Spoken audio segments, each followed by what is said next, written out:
পাচ্ছেন কিনা, সামনে বাড়িয়েছেন থ্রু বল, এবার কিন্তু গোলের একটা সুযোগও ছিল, গোলকিপার তিনি এগিয়ে এসেছিলেন, শটটাও হলো, তবে সেটা সেই গোলকিপার আয়তাজে blocked. That was the chance. Bangladesh যে সুযোগের অপেক্ষায় ছিল, মনি বঞ্চিত করলেন।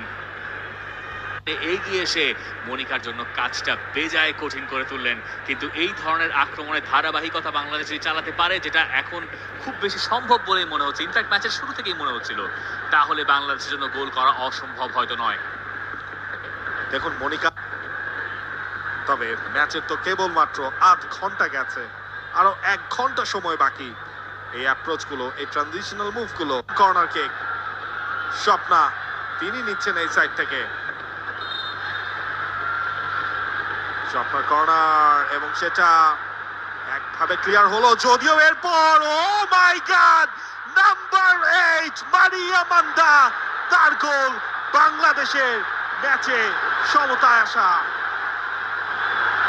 বাংলাদেশ এই ইনফিনিক্স ট্রাই নেশন সিরিজে অবশেষে গোল পেল, গোল গেল খুললেন মারিয়া মান্দা।